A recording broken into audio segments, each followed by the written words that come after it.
noneho ya terapi niba koko inakenewe, niba ari terapi ushaka gukorerwa cyangwa kwikorera, terapi ni wowe ireba ku giti cyawe. Niba uzanyemo undi muntu wa gatatu rero, tuvuge niba ari umuntu ufitanye ikibazo, ni umugabo ufitanye ikibazo cyangwa umugore, ni umwana cyangwa ni umubyeyi cyangwa ni inshuti, ugiye ku karubanda ngo nibwo uri buruhuke.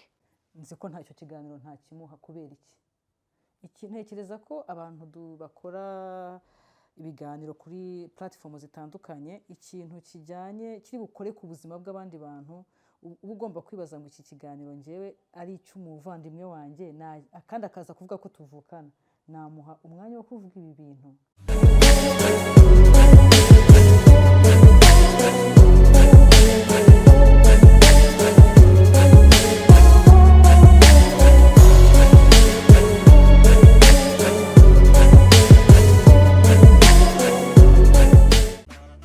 Bakunzi bacu ba Muraho Rwanda, muraho nanone, tubahaye ikaze mu kiganiro cyacu ndetse cyanyu mumaze kumenyera, muze tuganire kandi dukomeza kubashimira. No kuri gutera imbere kwacu ni mwebwe tubikomoraho, ntabwo twabura kubashimira. Dukoze ibiganiro ntimubirebe, nta kintu byabitumariye.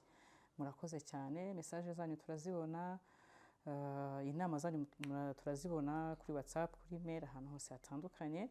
Mukomeze rero mudushyigikire, mukanda subscribe, like, munatwandikira message muri comment kandi munasharinga inshuti n'abavandimwe. Murakoze cyane rero.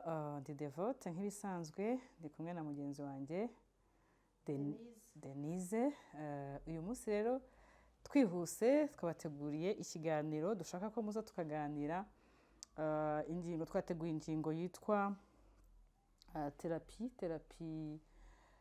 terapi na social media. Terapi mu Kinyarwanda buriya twabyita gute? Kuruhuka, kwa kundi umuntu avuga kugira ngo aruhuke, ukumva ko wenda ibibazo ufite bitaragenze neza, uramutse ubibwiye abantu aribwo wumva umutima wawe uruhutse. Ese kuvugira ibibazo byacu ku karubanda, ushobora kuba atari na social media wenda, ariko ukabivugira wenda mu bantu benshi, ese nibyo? Ese birakwiye? Ese koko iyo umuntu abikoze hari icyo bimufasha? Iyo ngingo niyo tugiye kuganiraho muri rusange. Muze kuduha ibitekerezo, niba hari umuntu wabikoze bikamugirira akamaro, cyangwa se niba bishobora kuba bifite ibindi bintu byamwongereye. Rero reka tugiye kuganira, njye na mugenzi wanjye Denise, tugiye kubivugaho uko tubibona, uko tubyumva, ariko niyo mpamvu twabyise ngo muze tuganire, mutubwire uko mubibona, niba ari byiza cyangwa se niba ari bibi, niba hari ibyakosorwa cyangwa se niba hari ibyakongerwamo. Murakoze cyane, karibu mubane natwe mutuganirize. Denis, muri kino gihe turimo, cyane cyane ko turi mu gihe cy'ikoranabuhanga, amakuru yose, ubuzima bwose tusigaye tubibona byihuse. Ubuzima bw'isi yose, amakuru yaranze isi yose turayabona, ubuzima bw'abantu bamwe na bamwe nabwo turabubona. Ariko uyu munsi nk'uko twari tumaze kubivuga by'umwihariko, tugiye kureba ku bantu bafite ibibazo bahuye nabyo bitandukanye mu buzima, mu buryo bwo kugira ngo bumve baruhutse, bakumva ku buryo bakoresha ari ukujya kuri channel runaka, umunyamakuru akaguha ikiganiro, ukavuga bwa buzima bwawe, ukabubwira isi yose, ukumva ko ari bwo uruhutse. Ubibona ute? Urakoze cyane Devote, ni ingingo cyane, ni ingingo navuga ko rwose umuntu wese yakabaye yibazaho, kuko wa mugani nk'uko isi yabaye digitale, umuntu wese ababibona kuri za YouTube, kareba ibintu abantu basharinga cyangwa se bavuga ku karubanda, kenshi ukabyibaza ukavuga uti se biriya bintu ni gute umuntu atinyuka? Tuvuge nk'umuntu agiye kuvuga ku mubyeyi we, tuvuge agiye hariya ku karubanda aravuze ati umubyeyi wanjye rwose twapfuye iki n'iki byageze gutya, abandi nabo bakabafatiye hejuru bakashyizeho comment, bikabaye ikindi kiganiro nawe araje abizamukiyeho, ugasanga ubuzima buri personnel bwa muntu bwakabaye kuba ari ubwa muntu nyine, ari ubwe ku giti cye. Noneho ya terapi niba koko inakenewe, niba ari terapi ushaka gukorerwa cyangwa kwikorera, terapi ni wowe ireba ku giti cyawe. Niba uzanyemo undi muntu wa gatatu rero, tuvuge niba ari umuntu ufitanye ikibazo, ni umugabo ufitanye ikibazo cyangwa umugore, ni umwana cyangwa ni umubyeyi cyangwa ni inshuti, ugiye ku karubanda ngo nibwo uri buruhuke, ngo ugiye ngo kuruhukira kuri za social media. Ariko mu by'ukuri iyi ngaruka ziri buturuke muri kwa kuruhuka kwawe bizakugiraho ingaruka, kandi usanga ikibazo gifashe indi ntera kurushaho. Ntekereza ko rero iyo ugiye gukora ikintu kimeze nk'icyo ngicyo uvuga uti reka mbibwire n'abantu cyangwa se mbivuge ku karubanda numve ko nanjye nabohoka kuko biramboshye, numva ko wakabaye ureba ingaruka bifite ku buzima bwawe no ku buzima bw'uwo muntu ugiye ku expose cyangwa gushyira ku karubanda.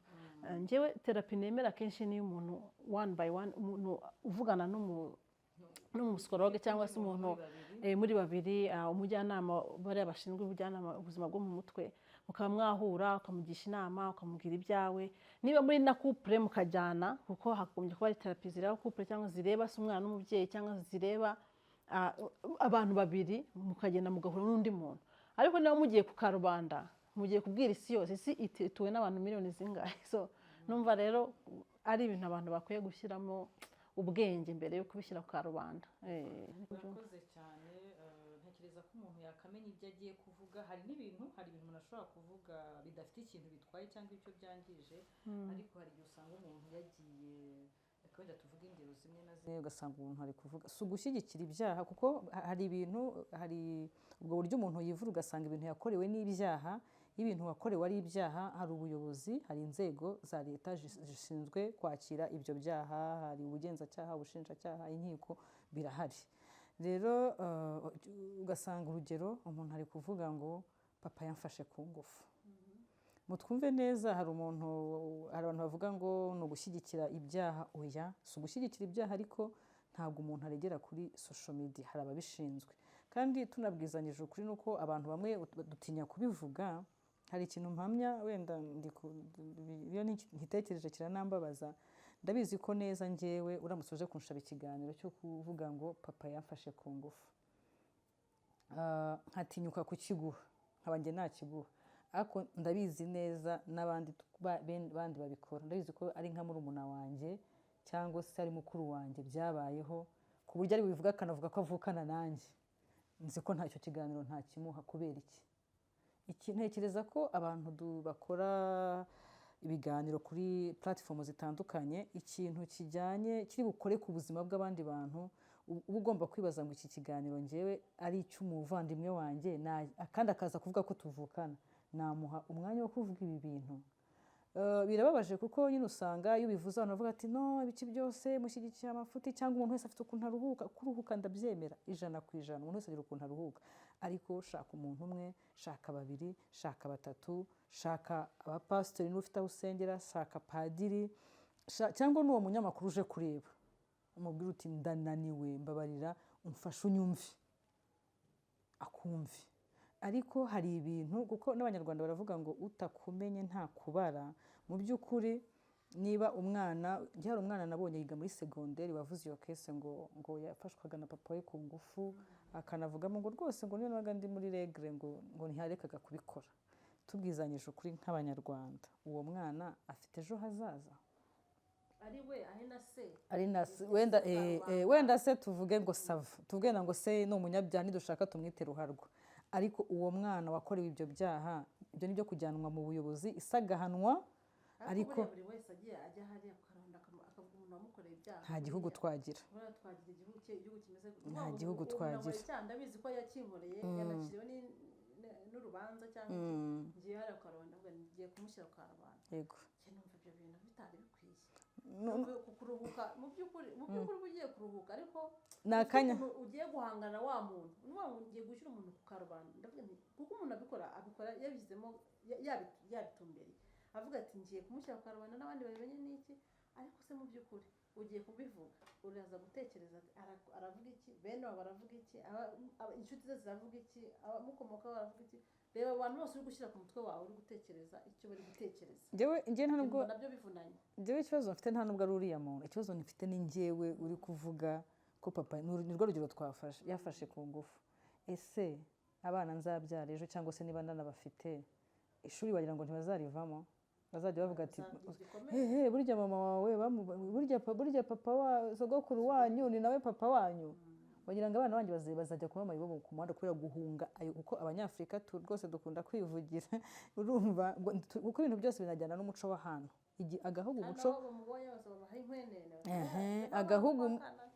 Agahugu umuco akandi umuco. Usanga mu bihugu byateye imbere wenda n'abantu bafite ibyo bibazo babajyana no mu bigo bishinzwe imitekerereze n'ibiki, ariko twebwe rwose gufata umwana w'umukobwa w'imyaka 17 n'urugero twari dufite, ariko hari n'ibindi bintu byinshi. Si ukuvuga ngo duhishe ibyaha, ahubwo ibyaha tumenye aho tujyana bya bintu. Niba ushaka kuruhuka, shaka umuntu umwe cyangwa babiri, natwe turahari nka Muraho Rwanda. Ni ukuri umuntu wabuze ahantu aturikira yumva ashaka kuruhuka, muzaze twanabahuza n'abantu ndetse babishinzwe banabyize bakabafasha, kuko wenda hari umuntu ushobora kuvuga ngo ko bariya abantu barishyurwa birahenze, ariko ntekereza ko mbona kenshi abantu babikora ari nka revenge, kwihorera. Sintekereza ko kenshi umuntu abikora avuga ati ngiye kuruhuka ku mutima, mbonye aho mbivugira ku karubanda buri wese arabyumvise, ariko ntekereza ko kenshi ubikora ari nka revenge, ushaka umusebye bijye bimenyekane, n'umuntu wese n'ahanyuze hose bajya bavuga ati dore naka yagize gutya na gutya. Rero ntekereza ko iyo ibyo bintu bikoze, ntekereza ko bikuvuna kurushaho. Wenda wari usanzwe ufite icyo kintu ugifatanya n'umuntu, nkaho akaba yavuga uti ngiye gushaka wenda umujyanama cyangwa se umuntu mukuru muri famiye cyangwa se umuntu w'inshuti, cyangwa ibyo byose ntabwo ushobora kubona umuntu ubwira ikibazo cyawe. Wajya naho usengera niba ntaho ugira. Tugira insengero, tugira za kiliziya, za pasite, tugira amashuri, tugira ahantu hose ushobora kubona umuntu ushobora kubwira ibyawe, kuko uko wajya kubivuga ku karubanda usa nkaho mbese ari revenge cyangwa kujya kwihorera. Njye numva byakuvuna ahubwo kurushaho, waba uruhutse cyangwa waba ugiye kwinaniza. nyine kuko hari igihe umuntu afite akababaro kenshi, ububabare n'umujinya, hari igihe kuko uburyo tujera amarangamutima yacu biratandukanye. Hari igihe nyine umuntu yumva ko yaruhuka ari uko ibintu abisakuje, akaba wenda ntabwo wamutera ibuye. Umuntu ubikora ntabwo pe tumutera ibuye, ahubwo bisaba ngo umuntu atekereze kure, kandi wa muntu ugiye kumushyirira cya kiganiro hanze. Nibyo navugaga, niba nzi ko icyo kiganiro ntagiha murumuna wanjye cyangwa umusaza wanjye cyangwa nanjye ubwanjye, kuko umuntu wese nanjye ubwanjye ntakiha ngo nkishyire hanze, kuki numva nagikora uyu muntu. kandi wenda niba ufite platform runaka, hari ubumenyi runaka ufite, uwo muntu ushobora kumufasha nk'umunyarwanda gusa, nubwo mwamutanazanye, ukaba nubwo waba udafite iyo mpano yo gufasha abantu, kuko gufasha abantu ni impano, ukaba washaka undi muntu umuhuza nabo, uwo muntu akaruhuka, akongera kwiyumvamo ubumuntu, ubuzima bugakomeza. Mbona ahubwo aba YouTube host akenshi babikora kugira ngo bahitinge, bamenyekane.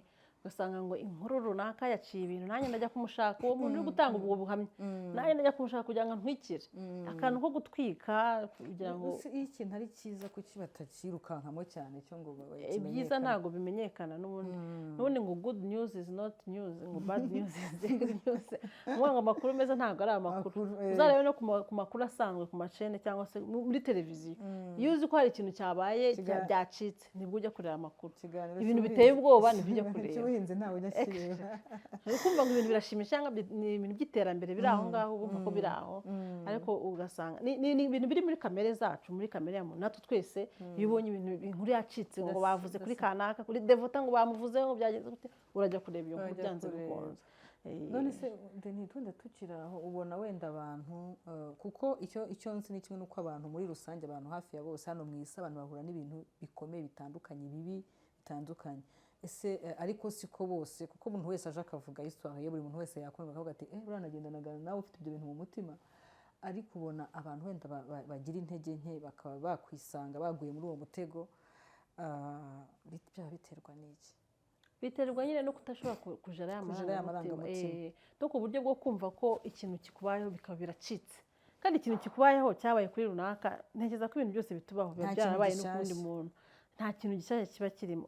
Bishobora kuba hari kesi ya mbere, wenda niba ari iriya virusi wanduye itarigize ya Marburg, ntekereza ko bishobora kuba wenda, ariko nanone still ni kwa kuntu, ni imyumvire. Igihe cyane cyane nkunda gukomoza ku myumvire, imyumvire na kwa kwakira ibintu. Twese ntitwakira ibintu kimwe, birumvikana.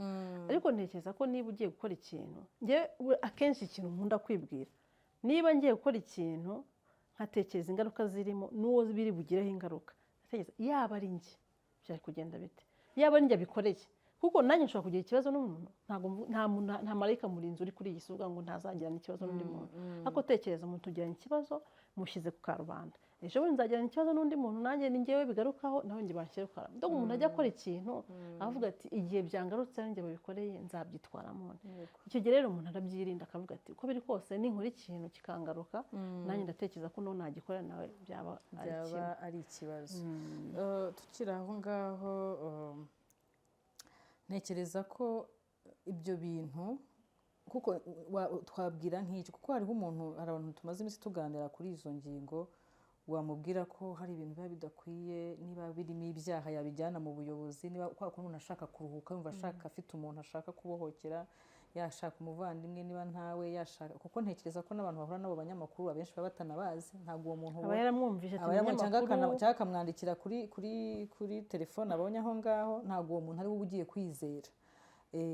Rero ntabwo wabura umuntu n'umwe, ushobora kuba umuvandimwe, ushobora kuba inshuti, ntiwabura padiri, kuko abapasiteri n'abapadiri burya banakira n'abantu, ntabwo baba bazi n'abakristo bayobora bari barabakira pe.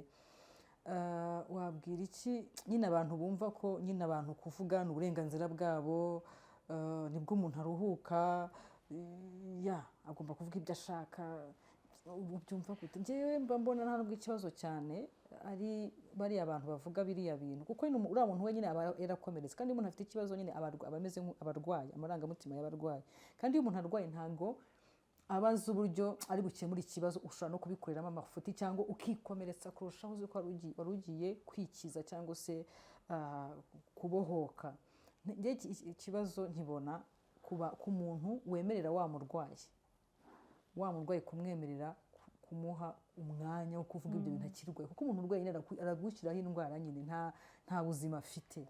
Wowe muzima cyangwa ushobora gusanga n'ababakira nabo ari abarwayi, kuko ntabwo waba uri umuntu muzima. Denise, ababakira ni kwa kundi ashaka gukorera amafaranga y'inyungu yihuse, utitaye tuzi ko ikintu kibi aricyo gihitinga, aricyo gikurikirwa. Nuvuga ngo ngewe niba muri kamera yanjye mvuga nti ngende ndashaka gukorera amafaranga runaka mu gihe kingana gutya, ubwo ari bwo bwose nayabonamo, uzana ikiganiro, waba usebya perezida w'igihugu, waba usebya kandi waba usebya uwo ari wese, waba usebya cyangwa uvugaho, ntabwo nita kuri ya marangamutima yawe. Ni ibintu bidakwiye pe muri sosiyete. Nibyo navugaga nti ibintu ukorera n'umuntu wifuza ko nawe batabigukorera, kuki ugomba kubikora uzi neza ko bigira ingaruka. So amafaranga mu buryo bwo kuyashaka birumvikana ko nicyo warafunguye iyo channel yawe, ariko se turebe ibiganiro, bya biganiro bisesereza, bya byinjira mu buzima bw'abantu, bya bindi bishobora kugira n'ingaruka ku wabivuze, kuko ushobora no kujya hari ukavuga ibintu ugasanga ejo umuntu baramwishe cyangwa se urumva, kandi wa muntu we yaje ngo aje kuruhukira kuri channel yawe cyangwa kubohoka, ugasanga hasize n'ubuzima, kuko ibintu tuba tuvuga aha ngaha biba byumvwa n'isi yose, niko navuga. Rero ntekereza ko nkawe mu host cyangwa umuntu ugiye kwakira cya kiganiro, nibaza ko wakakwiye gushyira mu nyirabwenge yawe amafaranga ntaze mbere y'ubumuntu. Rero bakunzi bacu, muduhe ibitekerezo, muze tuganire, mutubwire koko se nibyo birakwiye ko umuntu avuga bya bintu by'imbere cyangwa se bya bintu bizasebya urubyaro rwe, kuko internet ibika ibintu, kuko twagiye tubona no mu bihe bitandukanye abantu bagiye bavuga, turabibona kuri social media, abantu bagiye bavuga ibintu kubera nyine wenda afite ya marangamutima arwaye, agashiguka yavuze musaza we cyangwa yavuze papa, atari n'ibintu ubona binakomeye cyane, ugasanga byanamuteje ibibazo n'umuryango we. Ugasanga niba nabwiye umuntu ati mfashe ibyo bintu nabisibe, bamwe na bamwe bakanabyanga, wenda abandi bakabikora bafite uwo mutima. Ntekereza ko mu by'ukuri atari ibintu bikwiye, atari umuco mwiza, ntabwo ari za ndangagaciro zacu z'Abanyarwanda.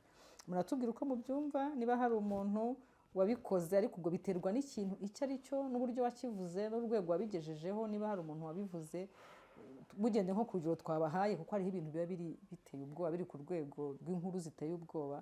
Niba hari umuntu wabivuze bikamugirira akamaro, ntibimugireho ingaruka kuri we no ku muryango we, atubwire.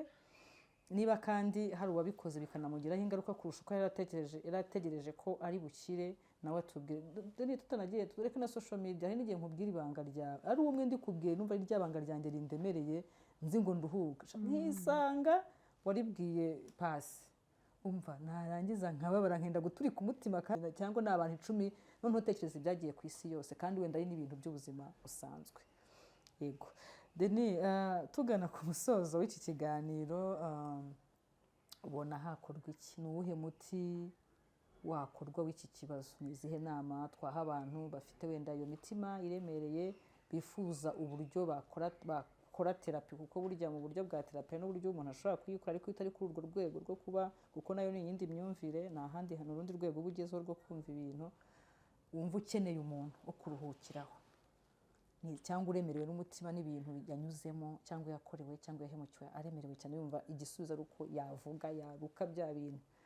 Ni iki twababwira? Ntekereza ko ibintu bijyanye n'isanamitima no kugira inama abantu bafite ibibazo nk'ibyo ni ibintu bikwiye guharirwa abantu babyize b'abanyamwuga kandi rwose barahari muri Kigali, barahari mu Rwanda, barahari ku isi yose. Nicyo kintu usanga abanyamahanga baturusha mu bihugu byateye imbere, usanga abantu bakora terapi rwose ari abantu baganwa cyane, abantu bakabagana rwose, akaba ari umuntu nk'uko umuntu avuga ati hari umuganga umvura runaka cyangwa se muri famiye dufite umuganga twizera utuvura, ugatekereza rero ko hari umuntu ugomba kukuvura mu bijyanye n'ubuzima bwo mu mutwe. Abo baganga barahari, abantu babyize b'impuguke babyigiye. Wenda ni ibintu biba bihenze, umuntu avuga wenda nk'iyo utekereje ikintu nk'icyo umuntu wese avuga ati ko bihenze se, ko atari buri wese upfa kuba yabageraho. Ariko ndatekereza ko no muri za centre de santé hari wenda leta niba itaranabiteganya yakakwiye gushyirayo abo bantu doko ku rwego ruri hasi, kuko ababyize barahari. Genza abantu benshi bize ibyo bintu bijyanye n'ubuzima bwo mu mutwe kandi babuze n'akazi. Ntekereza ko hakwiye kubaho platform yo kubashyira mu nzego za leta z'ibanze cyangwa mu nzego z'ubuzima z'ibanze, nko muri za centre de santé, abantu bakaba bazi ngo hari umuntu ushinzwe ubuzima. Ndatekereza ko bahari, bikaba rero byafasha cyane ba bantu uvuga uti ndumva ndemerewe, nabuze ahantu njya kuganira cyangwa nabuze umuntu tuganira. Usibye no kuba wenda izo nzego zajya mu nzego z'ubuzima cyangwa se mu nzego za leta, ntekereza ko hari n'ibigo byinshi, hari ONG nyinshi zifasha abantu nk'abo ngabo bafite ibyo bizima, bafite ibyo bibazo. Rero bisaba ko rwose umuntu atakwirukira mu itangazamakuru cyangwa kuri za YouTube na za social media, ahubwo aba akwiye kureba aho abiganisha hangombwa kandi hashobora no kumugirira akamaro. Kuko niba ugiye kureba umujyanama ushinzwe ibyo bintu ubifitiye ububasha n'ubumenyi, arakugira inama, ni umuganga, ni kimwe no kujya kwivuza. Rero byose niba ndwaye malariya ntabwo nzajya kuri YouTube mvuge nti yewe narwaye malariya rwose kubera imibu ndiriye ahantu, ntabwo bibaho. Ujya kwa muganga. Rero niba ufite ikibazo kikuremereye ku mutima, jya ku muntu ubishinzwe. Ntekereza ko mbona ikibazo ari uko abantu tutazi ko ari uburwayi.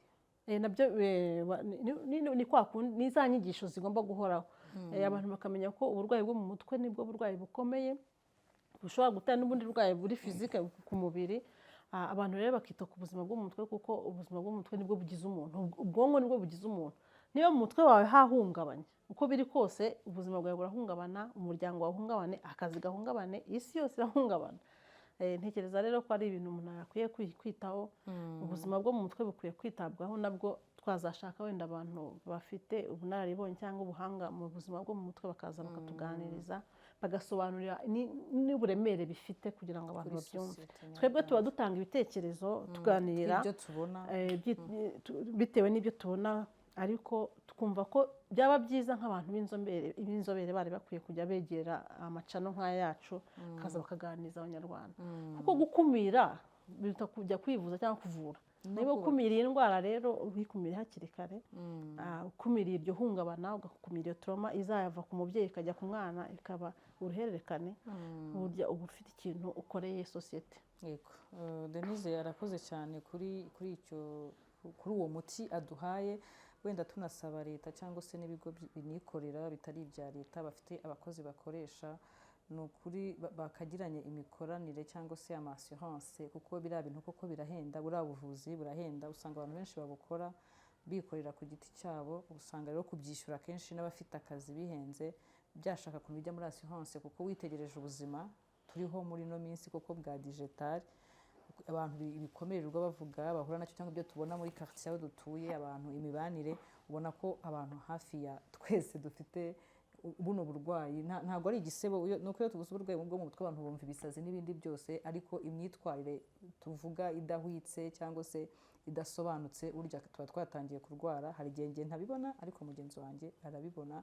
Noneho wa muntu udafite ubushobozi cyangwa se udafite n'iyo assurance, egera umuntu wo muri famiye. Niba ntawe wizeye, reba ahantu usengera, cyangwa se nubwo butanahasengera, udafite n'aho usengera, nzi ko ugiye ahantu ku rusengero cyangwa se kwa padiri, umuntu atakwima umwanya akumve, akugira inama, cyangwa se niba wandikiye n'uwo munyamakuru mwandikire, ariko anabanze wenda n'abantu bakoresha social media, ubanze umwereke ibintu bishobora kuva, izindi ngaruka zishobora kuva muri uwo mutashaka. Niko njye ntekereza, nawe waba umufashe cyangwa nawe umufashe, nanakwandikira umufashe, gusa kuko uba uri kubaka igihugu, uba uri kubaka igihugu. Iyo ubatse umunyarwanda umwe wari unaniwe, wari ufite ibyo bibazo, ukamwumva ukamutega amatwi, niba arira akarira, niba hari icyo umufasha ushoboye ukakimufasha, ukamugira inama, niba ari iby'ibyaha ukamwereka aho ajya, niba kandi nta byaha birimo ukamufasha kongera kwiyumvamo umuntu, uba ukoze igikorwa kidasanzwe.